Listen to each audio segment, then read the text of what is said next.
ስለዚህ የወደቀ ተፈጥሮን ካልወረሰች የወደቀ ተፈጥሮ ለሞቷ ምክንያት ሊሆን አይችልም። ማርያም የእግዚአብሔር ዋነኛ ኤዶም ገነት ናት ይላል ኤፍሬም ሶርያዊ። ምንም አይነት የእውቀት ዛፍ ሞትን ያመጣ የእውቀት ዛፍ በእርሷ ውስጥ የለም ካለ በኋላ ወይም በሔዋን ላይ ሞትን ያመጣ አሳሳች እባብ የለባትም። እመቤታችን የሕይወት ዛፍ መሆኗን ሞት የሚያመጣው ዕፀ ጥበብ ሳይሆን ሕይወትን የምትወልድ የሕይወት ዛፍ መሆኗን ሲናገር አንቲ ውእቱ ዕፅ ቡሩክ ዕፀ ሕይወት ወዕፀ መድኃኒት ህየንተ ዕፀ ሕይወት ዘውስተ ገነት ዘኮንኪ ዕፀ ሕይወት በዲበ ምድር ነው ያላት። ቅድም እንዳነበቡት በኦሪት ዘፍጥረት ምዕራፍ 3 ቁጥር 19 ላይ ወደ መጣህበት መሬት እስክትመለስ ድረስ እዚህ ላይ በጣም ማተኮር ያስፈልጋልና ወደ መጣህበት መሬት እስክትመለስ ድረስ ካለ በኋላ አፈር ነህና ወደ አፈርም ትመለሳለህ ይላል። ይሄ እንግዲህ አዳም አባታችን የነበረውን ተፈጥሮ የሚያመለክት ነው። ምክንያቱም እንደ መላእክት የማይሞት ሆኖ አልተፈጠረም።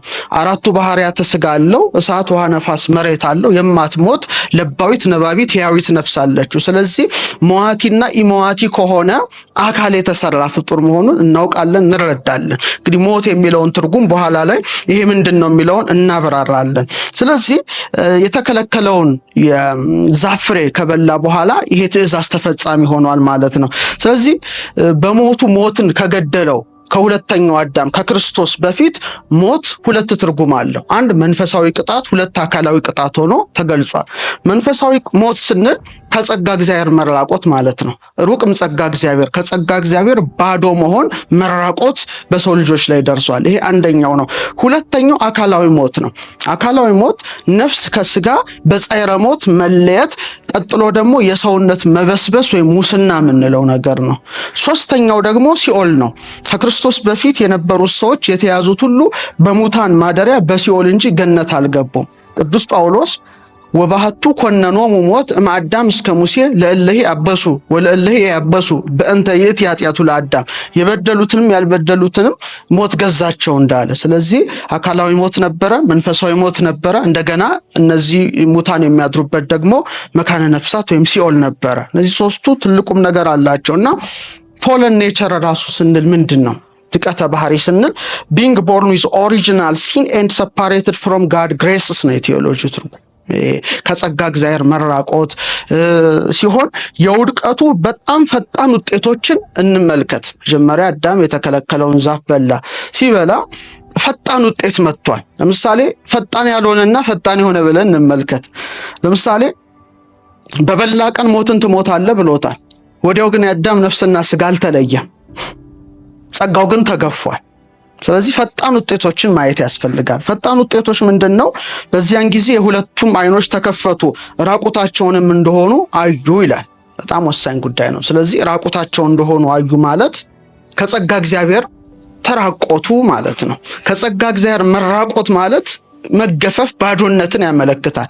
ድንግል ማርያም ጋር ስንመጣ ባለፈው አይተናል። ምልዕተ ጸጋ ሲላት እንመለከታለን፣ ጸጋን የተመላሽ።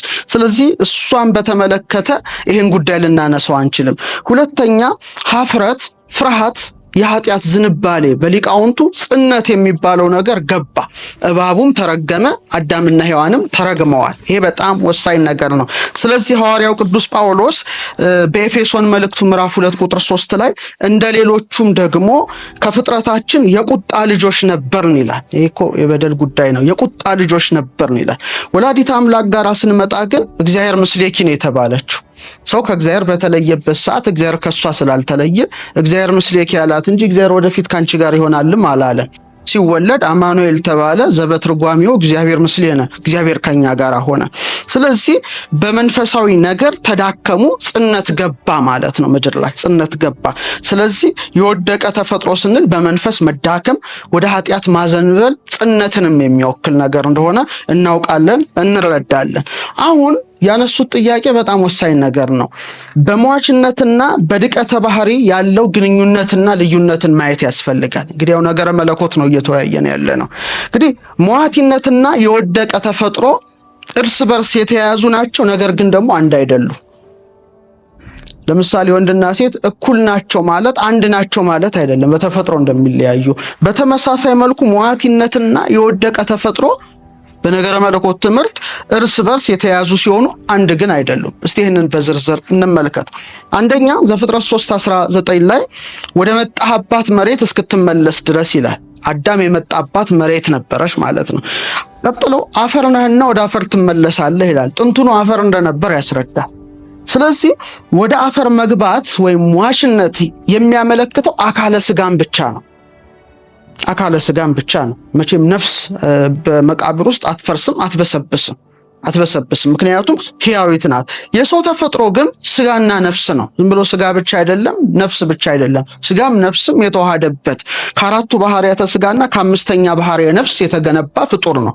ስለዚህ ይህ ሰው የተከለከለውን ቢበላ ስጋ ወደ መጣበት ወደ መሬት ይመለሳል። የተከለከለውንስ ባይበላ ሕይወቱ ይቀጥላል ማለት ነው። ይሄ ነው የመጽሐፍ ቅዱሱ ትምህርት። ስለዚህ ሞቱ የተመሰረተው በነፃ ፈቃዱ ላይ ነው ማለት ነው። መሞትም አለመሞትም ይህ በጣም ወሳኝ ጉዳይ። ነፃ ፈቃድ አለው አዳም። ስለዚህ ቢበላ ይሞታል። ምክንያቱም የተሰራበት ንጥረ ነገር ባህሪ መሬታዊ ስለሆነ ነው፣ አፈራዊ ስለሆነ ነው። ባይበላ ደግሞ በሕይወት ይኖራል። ስለዚህ ቅድም እንዳነሳሁት መጽሐፍ ቅዱሱን ጠንቅቆ እንደጻፈው ሞቱ በእውቀት ዛፍ ላይ የተመሰረተ ሲሆን ሕይወቱ ደግሞ በሕይወት ዛፍ ላይ የተመሰረተ ነበር ማለት ነው። ዝም ብሎ እነዚህ ነገሮች የተቀመጡ አይደሉም። ለዚህ ነው በኦሪት ዘፍጥረት ምዕራፍ 3 ቁጥር 22 እስከ 24 አሁንም እጁን እንዳይዘረጋ ደግሞም ከሕይወት ዛፍ ወስዶ እንዳይበላ ለዘላለምም ሕያው ሆኖ እንዳይኖር ስለዚህ እግዚአብሔር አምላክ ከኤዶም ገነት አስወጣው። የተገኘባትን መሬት ያርስ ዘንድ አዳምን አስወጣው። ወደ ሕይወት ዛፍ የሚወስደውን መንገድ ለመጠበቅ ኪሩቤልንና የምትገለባበት የነበልባል ሰይፍን በኤደን ገነት በምስራቅ አስቀመጠ ይላል። ይሄ ምን ማለት ነው? ይሄ ሟት የሆነው ሰው የሕይወትን ዛፍ ቢበላ እንደገና ታድሶ የሚኖር ሰው ነበር ማለት ነው።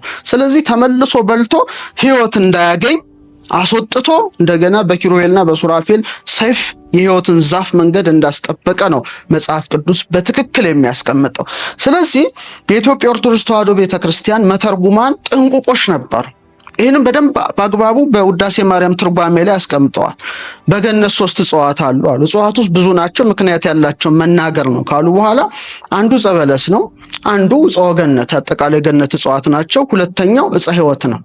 አዳም ዕፀ በለስን ባይበላ ትእዛዙን ጠብቆ ቢኖር 1000 ዘመን ኑሮ ከዕፀ ሕይወት በልቶ ታድሶ በኖረ ነበር ማለት ነው። መታደስ ያገኘው ነበር ማለት ነው። ስለዚህ የዕፀ ሕይወት መኖር በጣም የሕይወት ጉዳይ ነበረች። የዕፀ ጥበብ ደግሞ የእውቀት ዛፍ ደግሞ የሞት ምክንያት ነበረች። ስለዚህ ይሄ በጣም ወሳኝ ነው። ስለዚህ ወደ እመቤታችንም ስንመጣ በተለይ ታላቁ ሊቅ ቅዱስ ኤፍሬም ዘበእንቲሃ ተሽረ ዘቀዳሚ መርገም እንተ ሀደረት ዲበ ዘመድነ ሔዋን አትብ ያላትን ዕፀ በለስን በልታ ባደረገችው አመፅ በባህሪያችን ጸንቶ የሚኖር የቀደመ መርገመ ስጋና መርገመ ነፍስ ጠፋልን ያለው። ከዛ በኋላ በሔዋን ምክንያት የገነት ደጅ ተዘጋ። ወበንተ ማርያም ድንግል ተረሆለነ ዳግመኛ በድንግል ማርያም ምክንያት ተከፈተልን ካለ በኋላ ከዕፀ ሕይወት እንበላ ዘንድ አደለን። ይኸውም እኛን ስለመውደድ ሰው ሆኖ ያዳነን የክርስቶስ ክቡር ስጋው ክቡር ደሙ ነው ብሎ በዘመነ ሐዲስ የተሰጠ የሕይወትን መንገድ ይጠቁማል ማለት ነው። ቅዱስ ያሬድ ደግሞ በደንብ አድርጎ በዚህ ዙሪያ እመቤታችን የሕይወት ዛፍ መሆኗን ሞት የሚያመጣው ዕፀ ጥበብ ሳይሆን ሕይወትን የምትወልድ የሕይወት ዛፍ መሆኗን ሲናገር አንቲ ውእቱ ዕፅ ቡሩክ ዕፀ ሕይወት ወዕፀ መድኃኒት ህየንተ ዕፀ ሕይወት ዘውስተ ገነት ዘኮንኪ ዕፀ ሕይወት በዲበ ምድር ነው ያላት። አንቺ የተባረክሽ የደህንነት የሕይወት ዛፍ ነሽ። በገነት ስላለው የሕይወት ዛፍ ፈንታ በምድር ላይ ወይም በዚህ ዓለም የሕይወት ዛፍ ሆንሽ። ፍሬሽም የሕይወት ፍሬ ነው፣ ከእርሱም ለበሉ የዘላለም ሕይወትን የሚያድል ወይም የሚሰጥ በማለት ተናግሯል። ስለዚህ ድንግል ማርያም ሕይወት ክርስቶስን የተሸከመች የሕይወት እናት እንጂ የሞት እናት አይደለችም። ይህ በጣም መታወቅ አለበት። በተለይ ታላቁ ሊቅ ሶርያዊ ቅዱስ ኤፍሬም በአንድ መጽሐፉ ላይ ምን ይላል? ብልሁ አትክልተኛ ይላል፣ እግዚአብሔርን ነው። በኤዶም ገነት 2 ዛፎችን ተክሎ ነበረ። በአንደኛው ሞትን ሲሰቅል፣ በሌላኛው ደግሞ ሕይወትን ደብቆ ነበር ይላል። አሁን ስለ ሞትና ሕይወት ነው የምናነሳው። ስለዚህ አዳምን ወደ ትግል አመጣው። በዚህ ትግል ውስጥም አክሊልን ይቀዳጅ ቻለው እንዲሆን ነው። እግዚአብሔር በእርሱ ላይ ሕግ ጣለበት፣ ይህም ከእውቀት ዛፍ እንዳይበላ ነው። ይህን ያደረገው በእርሱ ውስጥ ሞት ስለሚኖር ነው አለ። ጥሩ። ከዛ ምን ይላል? አሳሳቹ እባብና ሔዋን በአንድ ላይ የምስጢር ስምምነት አድርገው ጦረኛው አዳም በትግል ውስጥ እንዲወድቅ አደረጉት ይላል። በጣም ዲፕ የሆነ ቴዎሎጂካል ጉዳይ ነው፣ አናሊሲስ ነው። ከዛ በኋላ እንቡጧ ይላል ድንግል ማርያም ብቅ አለች፣ ይቺውም ድንግል ማርያም ናት አለ። በእርሷም ውስጥ እግዚአብሔር ወደ ምድር ወርዶ በኤዶም ገነት ቀምሰው የማያውቁትን የሕይወት ፍሬ ከእርሷ ተገኘ ይላል። ስለዚህ የሕይወት ዛፍ ሆና የሕይወት ፍሬን አምላክን አስገኝታለች ማለት ነው። ቀጥሎ ፍሬውን አቆየልን። በገነት ያልቀመሱት የሕይወት ዛፍን ከድንግል ማርያም አገኙት። ከፍቅሩ የተነሳ ራሱ የገለጠው ለበሉትም ጥንካሬን የሚሰጥ ነው ካለ በኋላ አዳም ሔዋን አምላክነትን ለማግኘት ጎመዡ ይላል። ድንግል ማርያምን ያለምንም መጎምሸት መቋመጥ ያንን የሕይወት ፍሬ ጸነሰችው። ስለዚህ የአዳምን ነገድ ወደ ሞት የመራ መጎምጀት በእርሷ ምክንያት በውጤት እንዲመክን ሆኗል ካለ በኋላ ማርያም የእግዚአብሔር ዋነኛ ኤዶም ገነት ናት ይላል ኤፍሬም ሶርያዊ።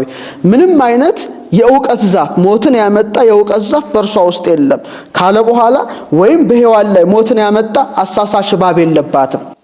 ከእርሷም ከገነት የተባረሩት መልሰው በገነት እንዲኖሩ የሕይወት ዛፍ ያበራላቸዋል። ያቺ ዛፍ አለ የሕይወት ዛፍ የሕይወት ፍሬን ስለተሸከመች አዳምም ከሷ ቢበላ ሕይወት ስለሚያገኝ ስለሚታደስባት በኪሩቤል ሰይፍ እንድትጠበቅ እንዳስደረገ ሁሉ በሐዲስ ኪዳን ሕይወትን የሕይወት ፍሬ ኢየሱስ ክርስቶስን የተሸከመች ድንግል ማርያም ደግሞ ልክ እንደ ሱራፊ ሆኖ ዮሴፍ አረጋዊ እንዲጠብቃት ሆነች ይላል። በጣም ትልቅ ትርጉም ነው። ስለዚህ ድንግል ማርያምን ስናነሳ የሕይወት ዛፍን እናነሳለን እንጂ ሞትን ያመጣ የእውቀትን ዛፍ ልናነሳ አንችልም። ለዚህ ነው የአዳምን ፈጣሪ ሕይወት ራሱን የወለደች የሕይወት ዛፍ በአዳም ድቀት የተነሳ ሞተች ልንል አንችልም። ሞት ካልን እኮ ስጋም ነፍስም ነው አይደለ? እሺ የስጋው ከተነሳ የነፍሷስ ምን ሊባል ነው ማለት ነው? ሰው እኮ ስጋም ነፍስም ውህደት ነው። እሺ ስጋዋ በዛ ሆነ ከተባለ ነፍሷስ ምን ገጠመው? ምን ልንል ነው ይሄ ነገር? ይሄ በጣም ወሳኝ ነው። ስለዚህ የወደቀ ተፈጥሮ ነፍስንም ጭምር የሚያመለክት ነው፣ ስጋም ብቻ አይደለም ከተነሳ አይቀር ማለት ነው። ስለዚህ በኃጢአት ምክንያት የተከሰተ ሙስና፣ ነውር፣ ብልሹነት፣ ጽነት ነው። ወደ መንፈሳዊ ሞት ስንመጣ ሊቃውንት ሁሉ ጠንቅቀው ንጽሕት በድንግልና አልባቲ ሙስና እያሉ ነው ሲጽፉ የኖሩት። ሙስና ማለት ምንድን ነው? ጽነት ነው። መንፈሳዊ የሆነው ወይም ከጸጋ እግዚአብሔር መራቆት ነው፣ ባዶነት ነው፣ ከመንፈስ መራቆት ማለት ነው። ስለዚህ አዳም ከውድቀት በፊት ሕግ ባያፈርስ የስጋ አካል በትክክል ነበረው እኮ። መንፈስ እኮ አልነበረም፣ ፍጡር እንደ መላእክት አልነበረም እኮ አይደል? ሕግን ባያፈርስ ስጋ ያለው ሰው ነው። ስጋም ነፍስም የተዋሃደው እንጂ መንፈስ ወይም ጎስት አይደለም። ነገር ግን የወደቀ ተፈጥሮ አልነበረው፣ ንጽሐ ጠባዩ አላደፈበትም። ይህ በጣም ወሳኝ ጉዳይ ነው። አዎ ሰው ነው፣ ስጋን ለብሷል። ቢበላ የሚሞት ባይበላ ደግሞ በሕያውነት ታድሶ የሚኖር አካልን የያዘ እንጂ መንፈስ አይደለም። ከወደቀ በኋላ ግን ሁለት ነገሮች ሆኑበት። አንደኛ ሟች አካልም የወደቀ ተፈጥሮም ነበረው ማለት ነው። ከኃጢአት በተጠበቀበት ሰዓት ግን የወደቀ ተፈጥሮ አልነበረውም። ከበላ በኋላ ግን ሟችም ነበረ፣ የወደቀ ተፈጥሮም ነበረው። ስለዚህ ለምሳሌ አዳም በመብል ምክንያት እኮ ብልየትን ሲያመጣ የአዳም ሰባተኛ ትውልድ የሆነው ሄኖክ እኮ በጾም በጸሎት እኮ ተሐድሶን አምጥቷል እኮ፣ ከዓይነ ሞት ተሰውሯል እኮ እንደው እናንሳ በብሉይ ከተባለ። ስለዚህ አንድ ሰው ድቀተ ተፈጥሮ ሳይኖረው ሟቲ ሊሆን ይችላል። አዎ ሊሆን ይችላል። ለምሳሌ የክብር ባለቤት ሞተ በፈቃዱ ወተቀብረ በስምረቱ። በፈቃዱ ሞተ ተገዶ፣ ያኮ የግዴታ ነው። ወተቀብረ በስምረቱ በፈቃዱ የተደረገ ነው። ለዚህ ነው ለስጋ መዋቲ ረስዮ ዘኢይማስን ትምህርተ በዋታችን ላይ የሚለው። አሁን ሞቱ በቅጣት፣ ምክንያቱም እርሱ ኃጢአትን ሊያስወግድ እንደተገለጠ ታውቃላችሁ፣ በእርሱም ኃጢአት የለም ይላል 1 ዮሐንስ ምዕራፍ 3 ቁጥር 5። ስለዚህ እሷም በእውነት ሰው ነበረች፣ ነገር ግን ድቀተ ባህሪ አልነበረባትም፣ ንጽሐ ጠባይም አላደፈባትም። ስለዚህ ድቀተ ባህሪ ያለበት ስጋ ሞት የተፈረደበትን ስጋ ስለያዘች ነው የሞተችው ከተባለማ ከተባለማ የክብር ባለቤት ጌታም ሞት የተፈረደበትን የወደቀውን ሥጋ ከርሷ ነስቷል እንደማለትም ጭምር ነው። ስለዚህ ሞቱ የግዱ እንጂ የፈቃዱም አልነበረም ማለት ነው። ወደ ትልቅ ስህተት ውስጥ ነው የሚያስገባው። ለዚህ ነው ራሱ በዮሐንስ 11:18 ላይ እኔ በፈቃድ ያኖራታለሁ እንጂ ከኔ ማንንም አይወስዳትም፣ ላኖራት ስልጣን አለኝ ደግሞም ላነሳት በማለት አስተምሯል። ይሄ በጣም ትልቅ ዶክትሪን ነው። ስለዚህ ንጽሐ ባህሪ ፍሬ ሕይወት ክርስቶስ በአዳም በመጣው ድቀተ ባህሪ ወይም ፍርድ ምክንያት እንዳልሞተ ሕይወት እርሱን የወለደች ደግሞ ማናት? ዳግሚት ሔዋን ሁለተኛይቱ ሔዋንም ንጽሐ ጠባይ ያላደፈባት ወላዲተ አምላክ ቅድስት ድንግል ማርያምም ሞት በድቀተ ባህሪ ምክንያት አይደለም። ምክንያቱም አዳማዊ ኃጢአት እንዳይደርስባት ከማህፀኗ ጀምራ ተጠብቃለች። ውእቱኬ ጰራቅሊጦስ ዘአቀባ ለድንግል እምከርሰማ ከመ ይትጌጊ ለዓለም ለዘላለም እንዳትበድል እግዚአብሔር መንፈስ ቅዱስ ከእናቷ ማህፀን ጀምሮ ጠብቋታል። ስለዚህ የወደቀ ተፈጥሮን ካልወረሰች የወደቀ ተፈጥሮ ለሞቷ ምክንያት ሊሆን አይችልም። በቃ ትልቁ ነገር ያ ነው። መርገመ ሥጋ መርገመ ነፍስ የለባትም ሲሉ ከመርገሙ መካከል እኮ አንዱ ሞት ነው። ስለዚህ በወደቀ ተፈጥሮ ምክንያት ልትሞት አትችልም። ምክንያቱም የወደቀ ተፈጥሮን ስላልወረሰች ማለት ነው። ስለዚህ ከመርገም ከተጠበቀች ሞቷም ከዚህ የተጠበቀ ነው። በመሆኑ ሞትን ያመጣው አዳም የሰዎች ራስ ነው ይባላል። በጣም ጥሩ። ነገር ግን ልጇ ደግሞ የአዳም ፈጣሪ የሕይወት ራስ መሆኑን ሰዎች እንዴት ይዘነጉታል ነው። ለሞት አዳምን ምክንያት ካደረጉ ለሕይወት ደግሞ ምክንያት መሆን ያለበት የሕይወት ራስ ልጇ ነው። ስለዚህ ክርስቶስ ለምሳሌ ለወደቀው የሰው ልጅ በሶስት በኩል እንክፈለው። ለወደቀው የሰው ልጅ ሞት የኃጢአት ቅጣት ነው በትክክል። ለክርስቶስ ስንል ምን ልንል ነው? ሞት ለቤዛነት የተሰጠ የፈቃድ መስዋዕትነት ነው። ዓለምን ለማዳን የተደረገ እንጂ የኃጢአት ቅጣት ውጤት አይደለም። ወደ እመቤታችን ስንመጣ ሞቷ በክርስቶስ ፈቃድ ብቻ የተደረገ የክብር የፍቅር ሽግግር እንጂ ቅጣት አልነበረም።